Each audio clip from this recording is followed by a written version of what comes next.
Welcome to the Mind Money Spectrum podcast, where your hosts, Aaron Ogti and Trishul Patel, go beyond traditional finance questions to help you explore how to use your money to achieve the freedom you want in life.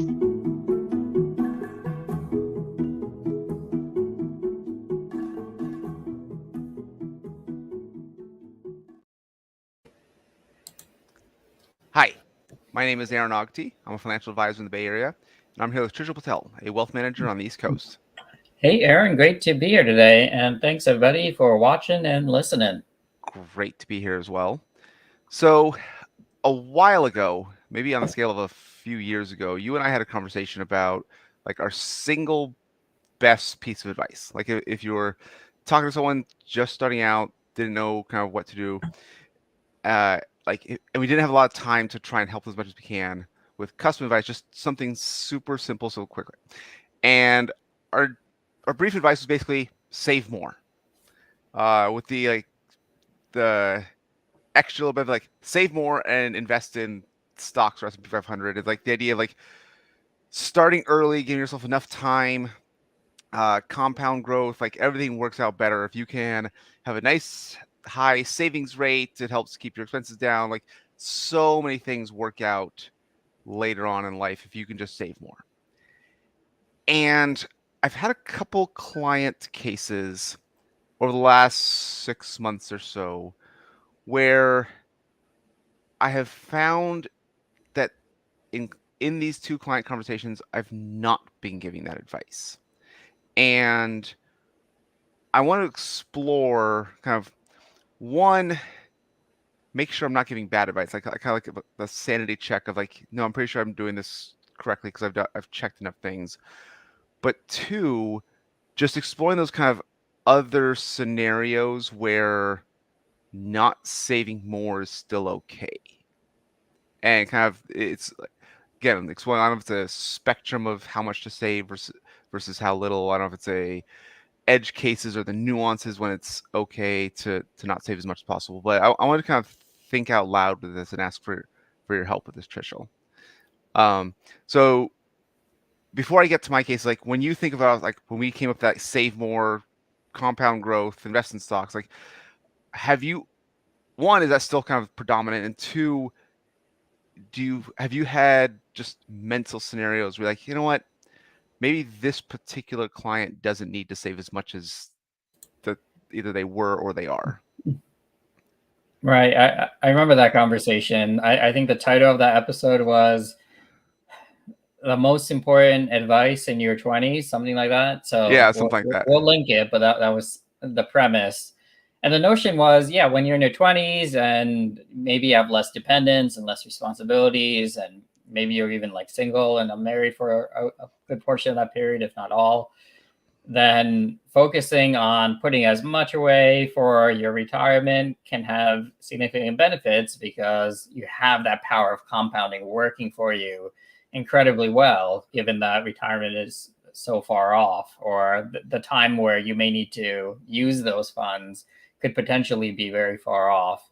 And the simple math that we talked about, we gave many examples, but one thing we noted, for example, is somebody who saves in his IRA for like 10 years in his 20s and putting in like $6,000 a year versus person B who starts at age 30 and puts in money for 25 years, from age 30 to like age, 55, something like that. Yeah. And then you compare which person will end up having more money. Well, it turns out person A, the person who only saved for 10 years versus somebody who saved for a full 25 years, will have more money just because they started 10 years earlier.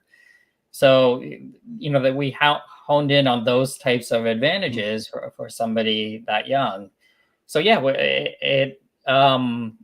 it is something quite sensible, but then, of course, there might be some grays that I'm sure we're going to dig into this conversation about. Yeah, the other context for kind of what's been on my mind, Michael Kitces wrote an article in 2017. I'll reference this a few times about kind of different ways to save for different types of retirement. And that word retirement can mean different things to different people, but it was just you save until you're financially independent and then you stop working. Mhm. Some people I say like we become work optional, or there's other ways to phrase that, like how you choose to spend your time.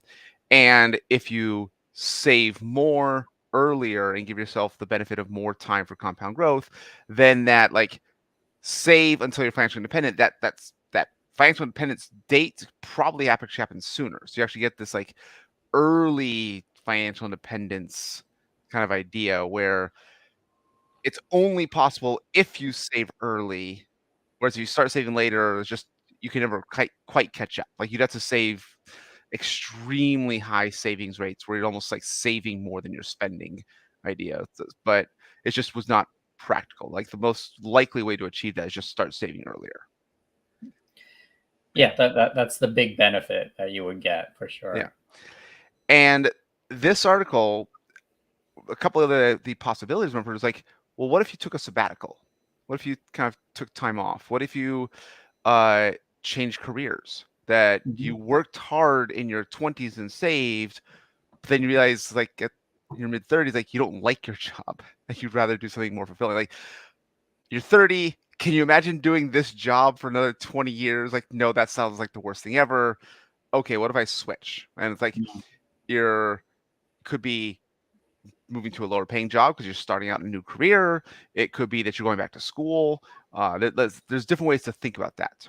And so you're combining either some function of not earning money or maybe earning some but not saving as much, and or kind of prioritizing life satisfaction over this. No, you save as much as possible, like because then you're financially independent and then you don't have to worry about it. Then you can choose to pursue that other career. But that's like in your 50s. And the other one was like, what about that? Like more mini retirements, and like that kind of how do you like take breaks and take, doesn't have to be longer sabbaticals, but just the idea of if you are happy with your work and the like lifestyle that you have, there's two benefits.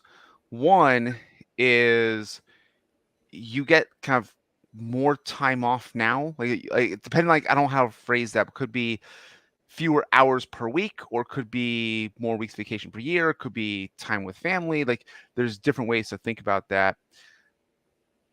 But so it's like you're prioritizing your lifestyle now, and like lifestyle comes first, work and income and savings are second. And two, you have something that you'll find fulfilling and engaging in your 60s, where if you work and like, okay, I'm financially independent at 52 and then you stop working, how are you going to spend your time? That is a very big concern when it comes to retirement planning. And we've talked about in the past of like things like community, relationships, friends and family, some kind of work or volunteer. Like you want to have some obligations, some responsibilities, but like enough time flexibility that it's not stressful. But that's kind of what leads to just general well-being.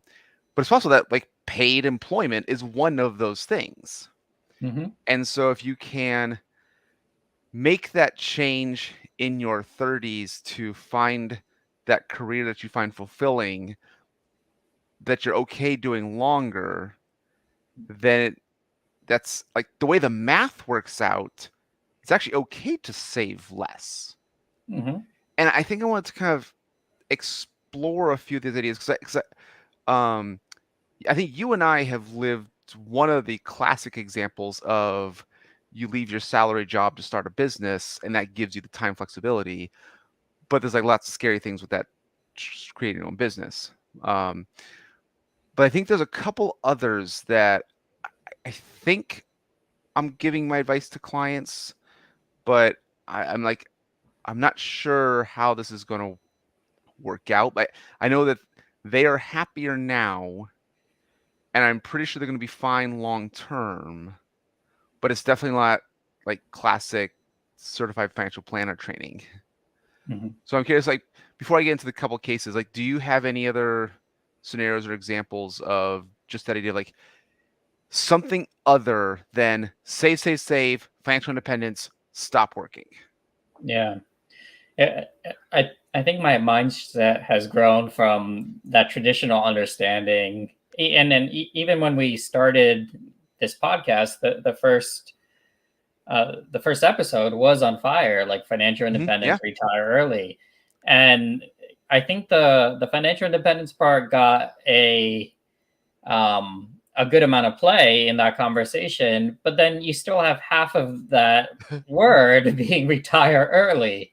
And where I say my kind of mindset has shifted is that retire early part, because it just seems like it's rare to have a situation where somebody works really hard and then stops working, call it, at age 40, 50, even 60, right? Just this notion of you're not going to do anything that's going to pull in any sort of employment, even though you were doing it quite often for decades.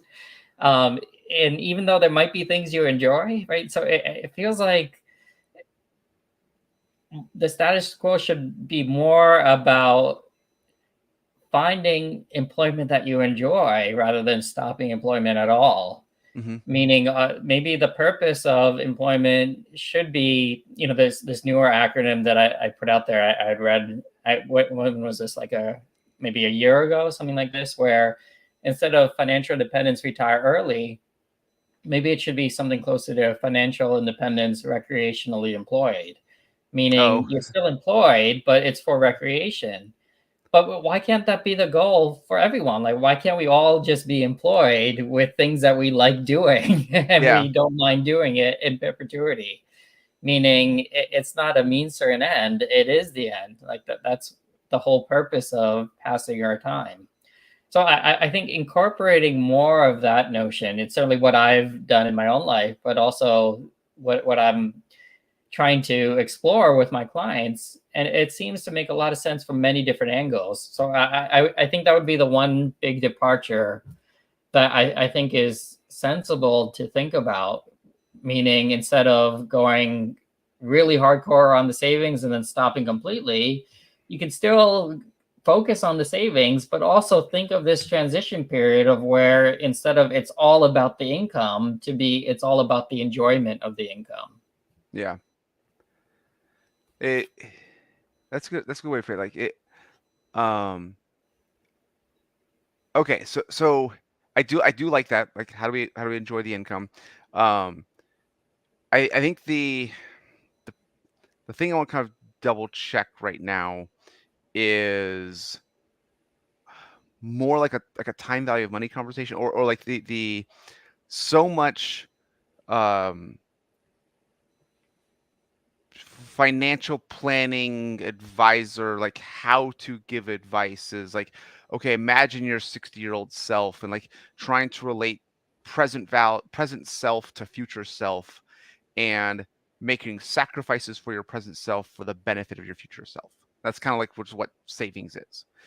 Um, and in and most of my clients are doing that no problem. Like they have their job, they have their income, they have their salary. We're saving some. They're going to be financially independent at some point. Like everything's going well. But there are two cases. One, their family's getting bigger. They're having another on the way, and they're looking to buy a bigger house in an area that is like fits the school district they want. And the plan was kind of based on company stocks. Like we'll save up, we'll get there within a couple of years, maybe 2-3 years. But like they liked this one opportunity, and so like they asked, "Are we crazy to do this now? Like this is a perfect opportunity for us. Like interest rates have gone up, so home values have come down a little bit. Like there's a little bit of other things, but like could they do this now?" And to do this, they basically have to reduce all excess savings other than 401k. And 401k, so they're probably getting down to like a 7-8% savings rate for retirement for a few years. We can't know exactly what that number is, but it's not permanent. It's yeah, for a few yeah. years. Okay. And so here it's that idea. It's not even a sabbatical idea, Mm-hmm. but just it's a shift from that you were saving well to be financially independent, say pre-60, And now, while that's still possible, because there's still another couple decades before we get there, we've now introduced a realistic possibility that you have to work until 65. That kind of just that idea, because I think that's kind of how I've played the math out. And they like, yes, we're okay with that trade-off of we get the house we want now, especially because of the number of kids that they're going to have now, and then like they'll figure out the other part later. And like when I look at the math, I do the financial planning, so it's like I know this can work, but I guess I'm trying to think of like one. I don't want to say validation, because I think I'm confident that this works for this particular client, but I guess it's like, where do the risks lie? Is probably what I'm thinking of. Is I know the math works out. I know why we have that advice of save more. But where do the risks lie that maybe I'm not considering or not preparing my clients for? So just so we're on the same page, I assume you tried out this change and it had a marginal impact on the long-term success of the plan? It requires likely working longer, or like they need to increase their savings a few years down the road, or he needs to keep seeing his income grow over the next few years. So like he has to kind of work hard enough to get raises and promotions, kind of thing, which he's done so far every point of his life leading up to this. So there's no reason to think that can't continue. But it's some kind of bet on the future, whether it is possibly reduction in expenses, but less likely, but some kind of like increase in income, increase in like company stock grants or company valuation, because there's a decent bet there, and or working longer. Like if it's just his salary and just the 401k savings, it's working into like past 65, and should get there in part because like the gap between stopping work and starting Social Security just is pretty small. But it was not our original discussion. It's not kind of our original savings rate. So it's like there's some unknown. How is this going to get back on track? But there's several possibilities that are decently likely, if that makes sense. Yeah. So it's almost like an assumption risk is what I guess would be one of my concerns. Yeah. I think that does zero in on the concern. And really, it's a trade-off, right? The notion is you're trading off some certainty for more uncertainty. And it's even possible that that trade-off ends up being a non-issue. For example, if you do end up making the trade-off, but then you have a good run with the market, it may have not made a difference anyway. Meaning nothing may need to change, even in the median case, meaning 50% of the time, you still might be okay. So I think what it comes down to is if a client is comfortable with the trade-off, with the understanding that there could be a higher chance of having to make some sort of change in the plan, given this this sidestep from the original plan, then it may be quite sensible. And I think the client being able to see, okay, we can get something that's really valuable for us now, and it doesn't even guarantee that we have to make a big change, but it may mean a change down the road that we're comfortable with also accepting, that then it seems like it could make sense.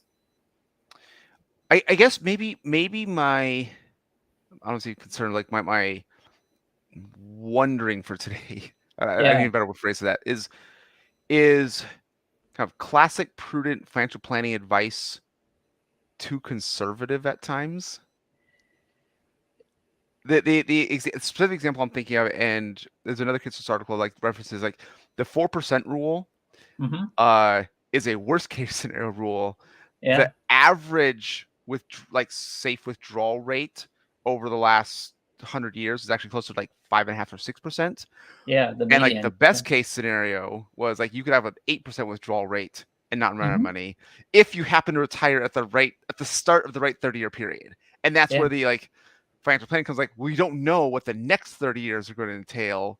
So we definitely can't assume it's withdrawal 8%. Probably can't even say like we have to prepare for what if the next 30 years match the worst 30 years so that you Yeah. don't become destitute. And that's where that flexibility comes in. For example, if somebody says, once we have the plan, I don't want to change a thing in my lifestyle, I Yeah, don't want to do that's anything, right? Then okay, then you got to accept the consequences of that. But just a little bit of flexibility can go such a long way. And that's a great point. That's a great point. Even for my specific example of with withdrawal rates, you can go to like a 5% withdrawal rate. If like, okay, when the markets drop, you don't buy a new car, or maybe you skip the extra vacation and you Mhm. choose a lesser vacation. Like applying almost like common sense adjustments. Yeah. Like if you tell a client, okay, so now we have an 80% probability of success with this. However, we can reach that 95% probability of success, but it means you have to work an extra 2 years. But what if you tell the clients, all right, let's stick with the 80? It's up to you. But what if you consider sticking with the 80 and you may have to work those extra 2 years if you're in that bottom 20% of times where the world didn't cooperate with your best wishes. So I guess another factor that it comes up to now because of a conference I just attended recently, but I didn't actually apply it to this client, probably because they're too young. But things like a reverse mortgage on your home equity, Mm-hmm. and or using an annuity to like buoy that higher withdrawal rate. Like if we get the like we're down on that like that worst 20% scenario, we have these two other Mm-hmm. ways that like normally are kind of considered untouchable. I guess I'd say like one, no one wants to say like I only use my home equity. Like reverse mortgages are really expensive and kids don't get to get the house. It's like, well, I mean that might be okay if kids don't get the house. Like, Yeah. they're still going to be living their own careers and taking care of themselves. But like, but that's a choice. Kind of like Mm-hmm. if you really want to make like, no, I want to leave the house to the kids. Okay, so that like it changes some of the decision making process. But like it's that idea of flexibility where it doesn't have to be just flexibility with like that withdrawal rate idea, but Mm-hmm. there's other ways to be flexible. Yeah. And yeah. There was a study that I came across in the last week or two, and it said one of the strongest predictors of just life satisfaction is the ability to just be flexible when things change. Just this notion of you don't need to indemnify everything bad that can happen on day one and then just sit back and relax. Because even if you do that, something bad is going to come up that you can't predict. That's good. Yeah. Like don't try to insure everything. Well, understand that being Yeah. flexible is your biggest asset, right? You have Yeah. the assets in your bank account, but the fact that you're able to lean on something else outside of that is something that can pay its own dividends and can make up many gaps that we see along the way. Yeah. The other client case I was seeing like wife is still working, husband was laid off, and kind of like can they use the time that he's not working to take a vacation that they could not have done while he was working, which implies like one, we're not saving as much because he's not saving his 401k. Two, like we have the cash, but like can we spend that down at this time? And like is that unnecessarily risky? Mm-hmm. But it's it feels similar where based on the age of their kids, kind of like if they and his work, like if they don't do this now, it's very likely they would not do this while kids are still in the house, kind of thing. Mm-hmm. Um, and yeah, like so it's like is it okay to do the financial imprudent thing? Is what this feels like. Yeah. And from their perspective, like they're asking their financial advisor, "Can we do this?" And I'm Yeah. telling like, yes, as long like here's all the assumptions that we're making of how we're gonna like take care of things in the future. But like, yeah, you have the cash now. You're not destitute. You're not gonna like. He's got to get a new job in the next year or so, and Yeah. or we got to make this assumption on working. Like here are the other like the 3 or 4 future possibilities, but it definitely feels like and they're not even taking time off. Well, like except for the husband who's laid off, but like so it's not even like a sabbatical idea. It's just not saving for a year or two. Hmm. Yeah, it's one of those things. Sometimes it just takes the notion of, all right, put in the plan and actually see the impact of that. And you may Yeah. realize, look, it's not even moving the needle. Like if you squint and with one eye and zoom in, you may actually see that change. But Well, so I think that's part of the concern. Like this does move the needle, mhm, but I'm assuming like a 7% rate of return on investments. So I'm like, that's a little concern. I'm assuming like a certain retirement age. I'm assuming like 3% growth on income and expenses for inflation. So like they don't ever get raises or promotions. I'm assuming they have their current RSU grants and never get a new RSU grant. And so it's like I know how conservative this model is. And like I said, like let's just go up to the median case. But it's like it's gonna require some kind of adjustment. I don't know which one is gonna play out. yeah. And again, many clients often are once they know the trade-offs, they're comfortable making that play because then they understand the impact, right? It's not going to be completely unbounded, meaning the plan doesn't go in the trash because you just made a good change, right? Mm-hmm. A pretty impactful change. But then they get, the client gets to evaluate how important is this to my own well-being, and if it is important, then it could be worth the notion that a different change may need to happen down the road.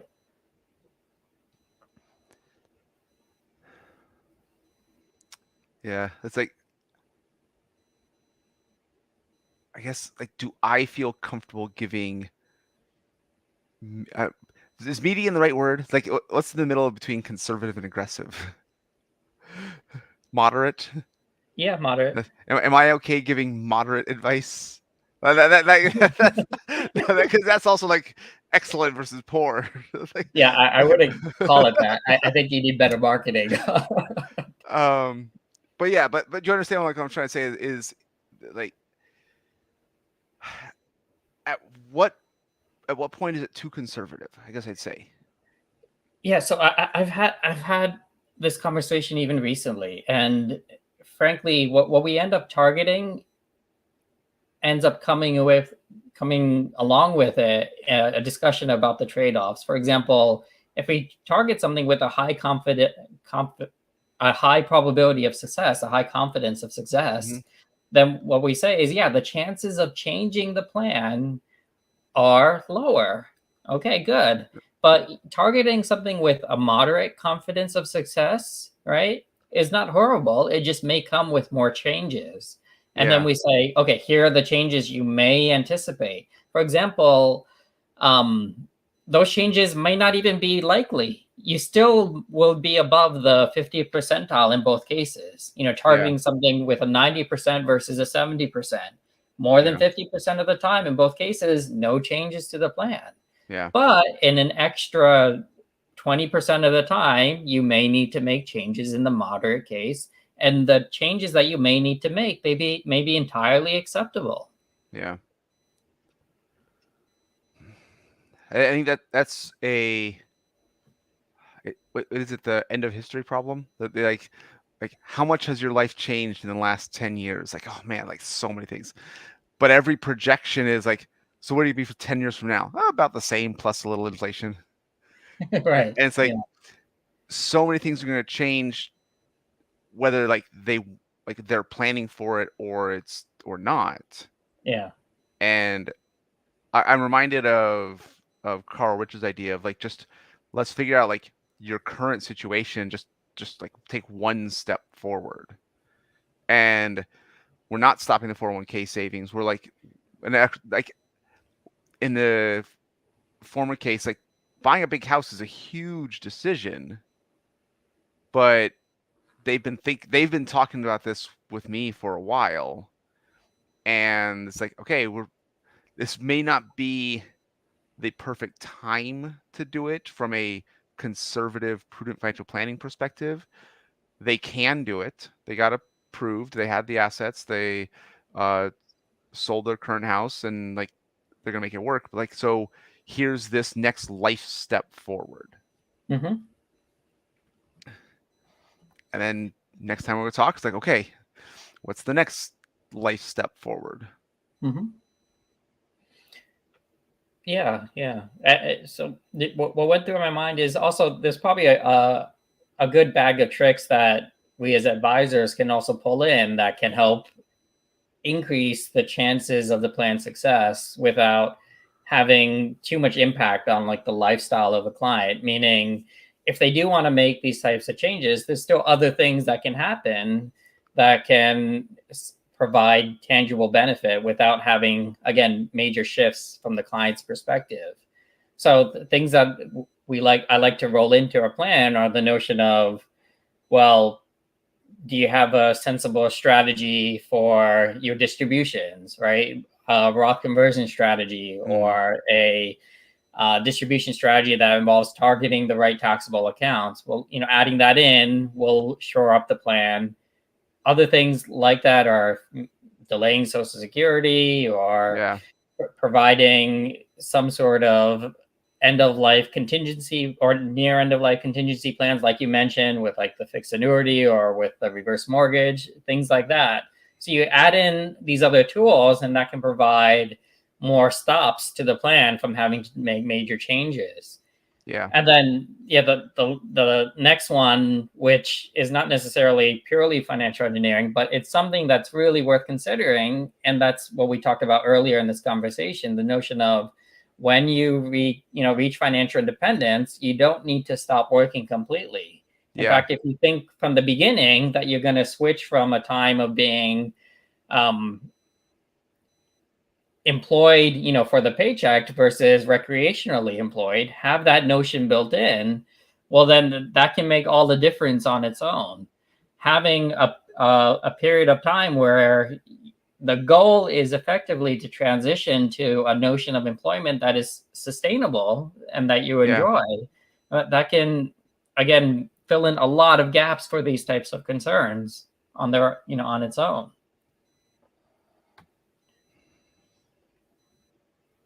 Can you think of a time where you gave advice that you felt was, I don't want to say risky, but at least not conservative?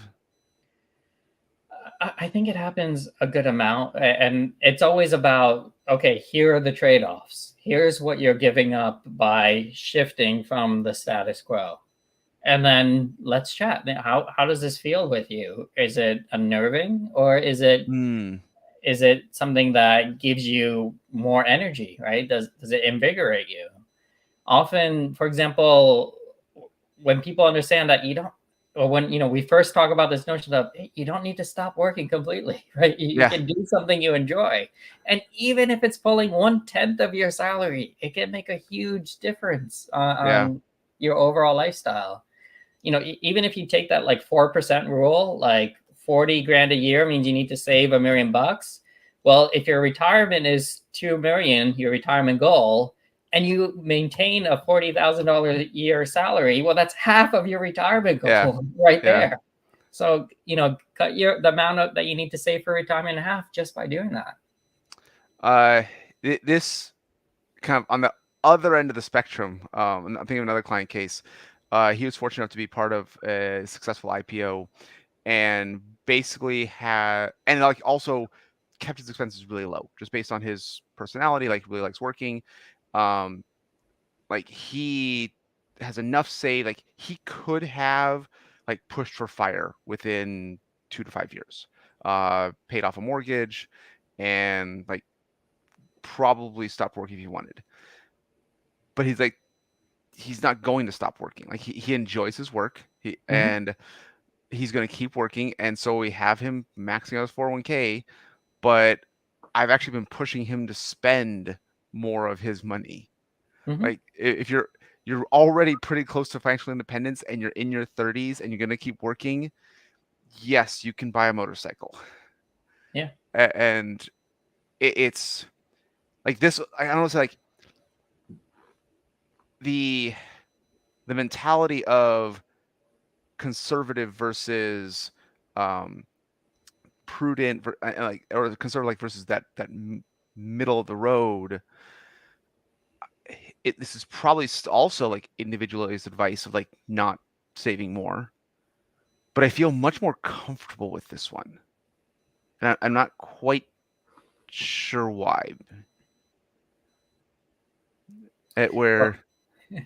It's the less risk one, right? Because obviously the chances of running out of money in this case are, less. Yeah, that's true. Really Yeah, sacrificing long-term viability of the plan, because worst case, you stop buying motorcycles. So like, yeah, that you don't need.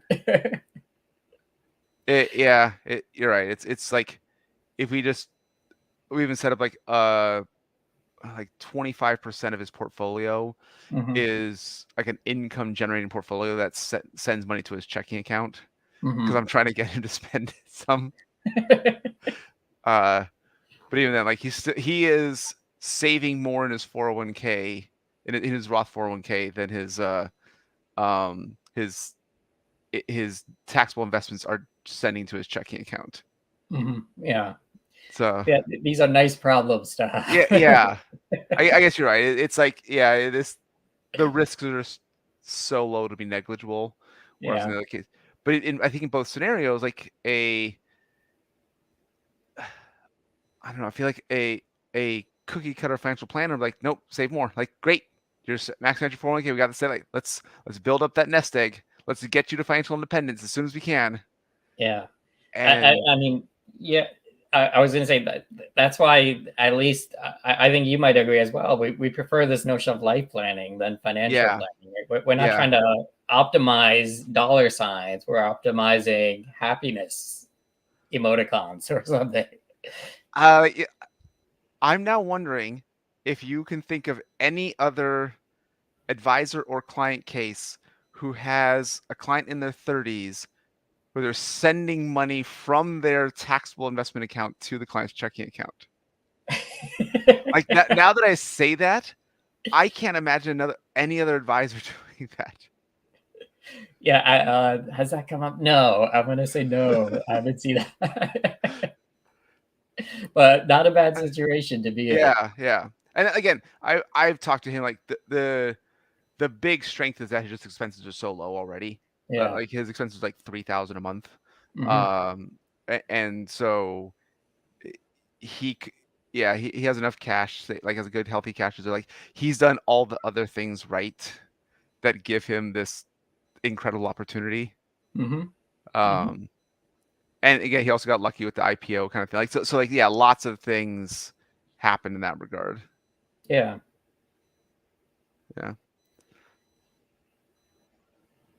I guess I can think of another client. They're not there yet because they're still working, but also it was an IPO case that they're close, if not at financial independence. And it's like they could stop working, but they're still working because they enjoy the work, and they're still saving the 401ks. So, okay. Yeah. I'm gonna make sure I'm gonna make sure you're happy. Like, in my mind, that's kind of recreationally employed, right? Yeah, you're right. You're already there, right? It just happens to be the same job they had before. Sure. There's no rules on whether it has to be a different job or even less work, right? If you enjoy what you're doing, and you're comfortable doing it, well, great. You found it. That's great point. They are definitely recreationally employed. Yeah. Especially the way you say that.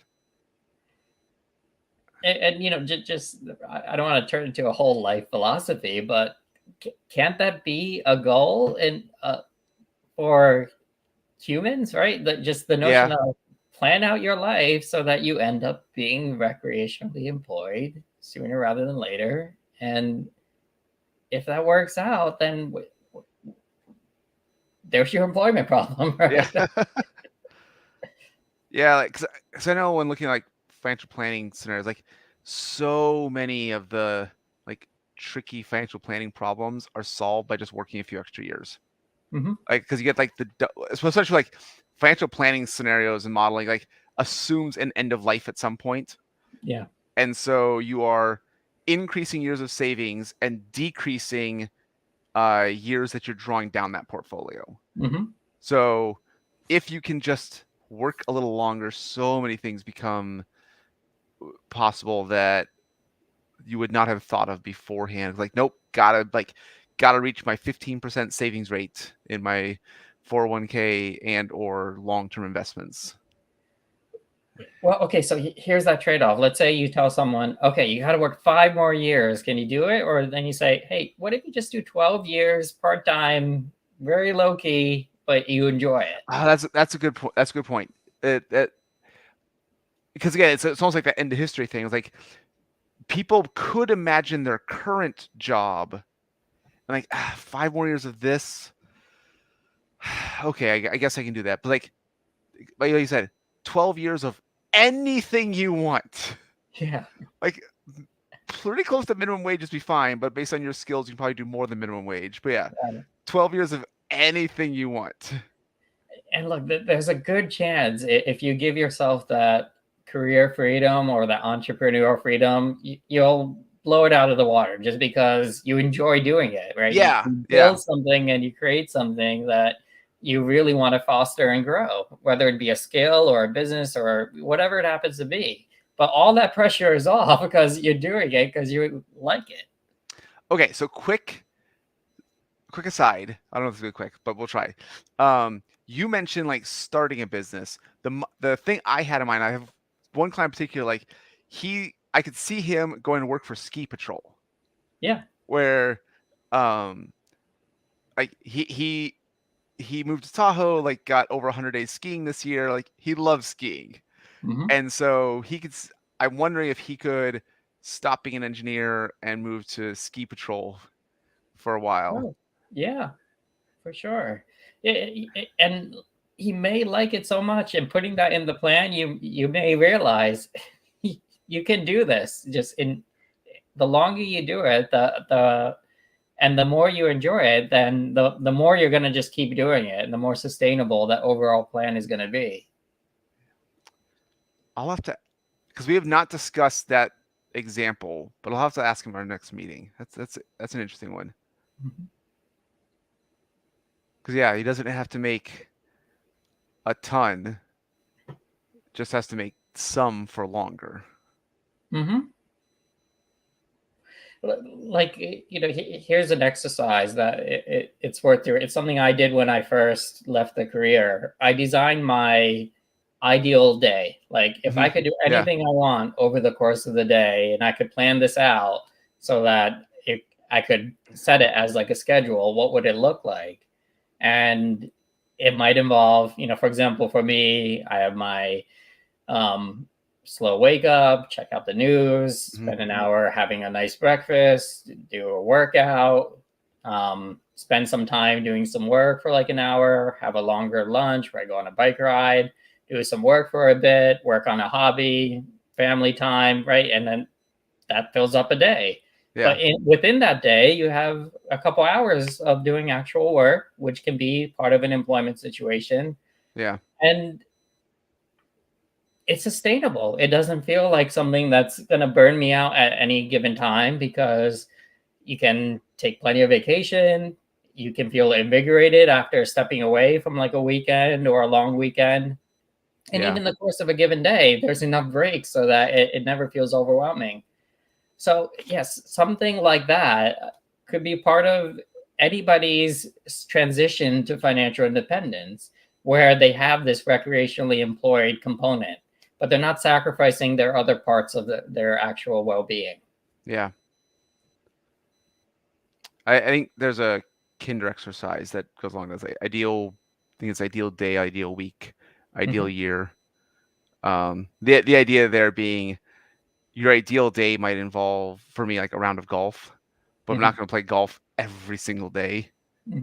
But once a week sounds like you get like into that rhythm idea. It's like, well, I'd love to be on vacation visiting Europe. It's like, okay, well, that's great for a week.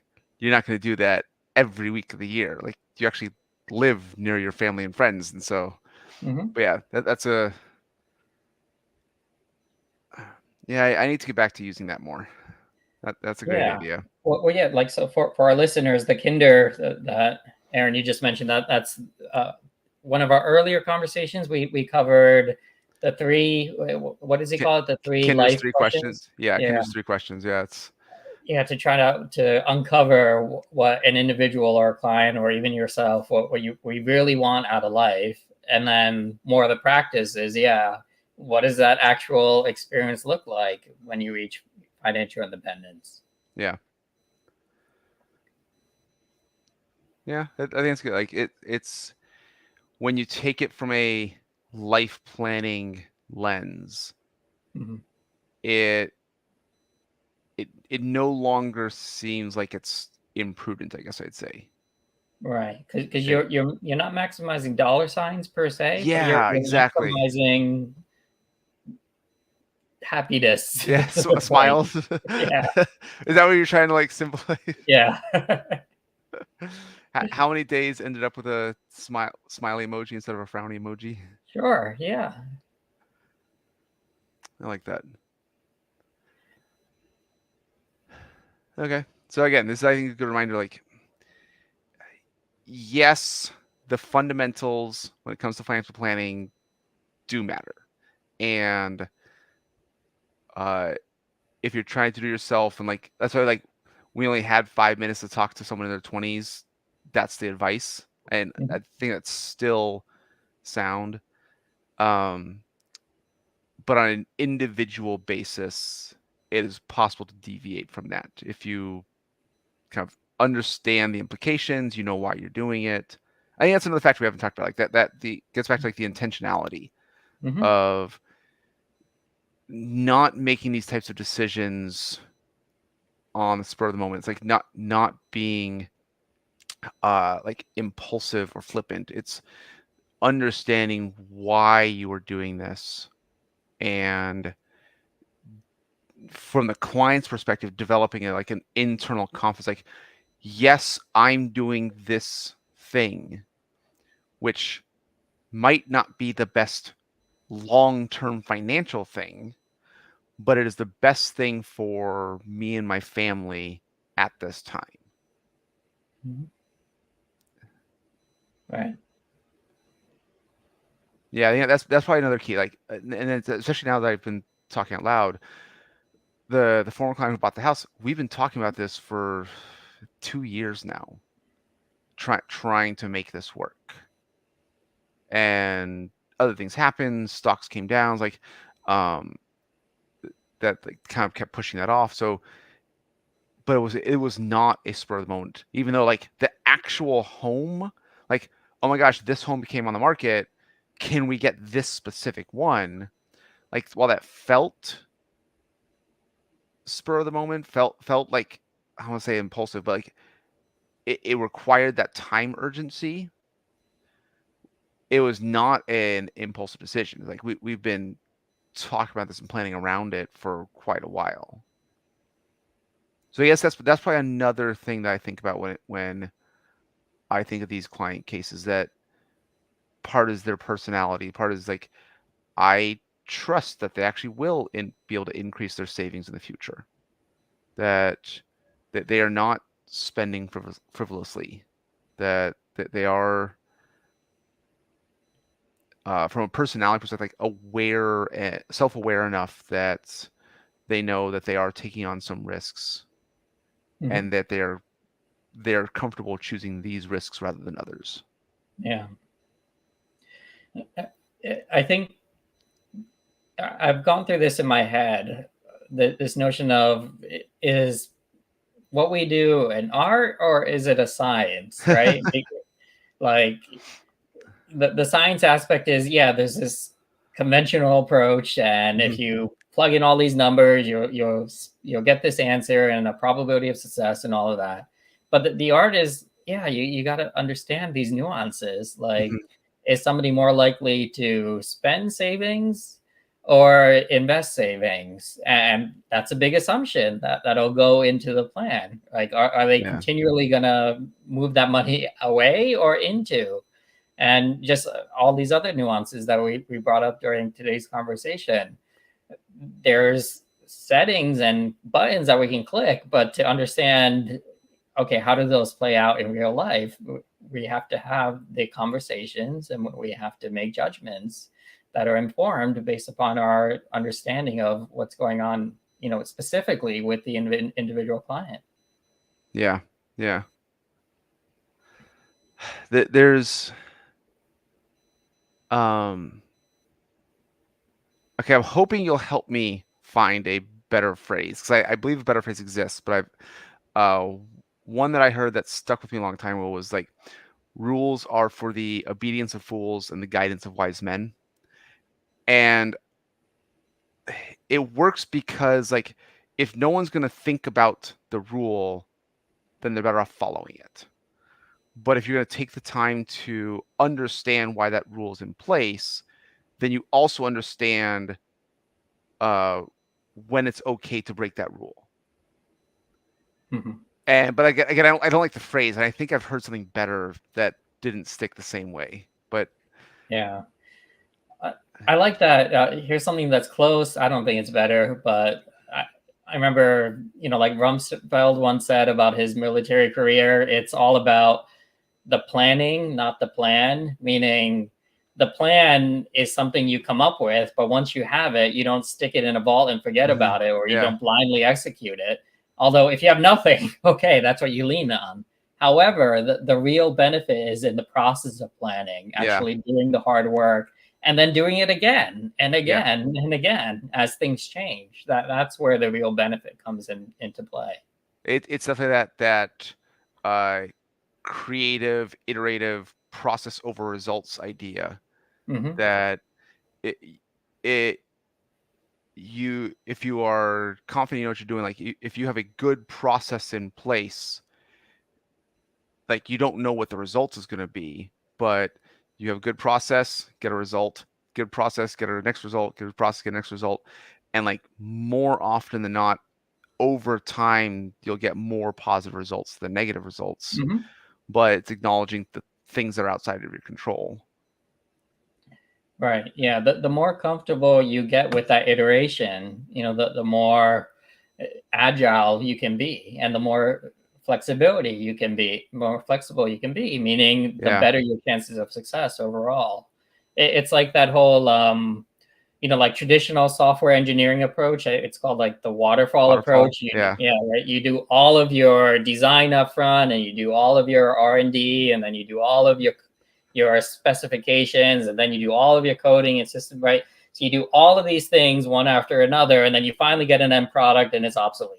It just doesn't, the whole world has changed. But the newer approaches are more agile, meaning you do a little bit and you get it out there. You do a little bit, you get it out there, and you keep getting continuous feedback. And the more you get efficient at doing these feedback loops, the better your chances of success. The world just changes way too quickly to do otherwise. Yeah, and that's same thing. Go back to that Carl Rutgers, like, where are we now? What's our next one step? And that, but you have to have that process of like, okay, we took one step. Where are we now? What's our next one step? Right. Yeah, like, I actually have one of those slides from Carl where I love showing it, because it's, okay, figure out what the next smallest step is. You do it and just repeat. That's it. Yeah. And that really is a good amount of, in a former life, I was a project planner. And often you come into a project, there's just hundreds of things that need to be done yesterday, but you obviously can't do that. So you just got to pick the lowest hanging fruit and then pick the next lowest hanging. And you just keep doing that and you'll get the whole tree. Yeah. Yeah. Okay. I I don't want to say I feel better that the advice I gave them was okay, but I definitely feel more comfortable like, okay, I know what we're going to talk about next time. And then based on that conversation, based on time passing, based on actions, the things happening, we're going to have a conversation. And like, I know we're going to have another conversation, and I don't know what the results of that future conversation are going to be, but I do feel more comfortable with this process. And I think maybe another factor is because I intentionally have fewer clients that I meet with more often, I'm not seeing these clients once a year, like, and exchanging emails like, okay, let's take all the big things and like, it's almost like that waterfall idea. It's like so many things are changing. So some clients I'm still meeting with once a month because like it's not a lot of stuff getting done, but it is that quick check-in. Other clients are meeting closer to once a quarter, but like I've met with them enough and I know I'm going to meet with them often enough in terms of frequency that we'll be able to have these conversations without letting things get too far down in a negative way. Mm-hmm. Yeah. Yeah. I always try to remind my clients in the beginning, it can seem overwhelming, just so many competing concerns and a big ball or a knot of, just hair like all tangled up. Right. But slowly and surely you just start untangling a few and then the whole ball becomes unraveled. It just takes time and we'll get there for sure. Yeah. Yeah. Well, thank you very much, Trishul. I appreciated the personal therapy session as the business coach therapy session. Thanks, Aaron. I enjoyed this conversation as well. I certainly took some notes that I'll be thinking about after we conclude. But always fun. And thanks everybody for listening, watching. If you're enjoying these conversations, do like. I think that helps us on the whole YouTube algo, and do spread the word. Thanks. Bye. Bye.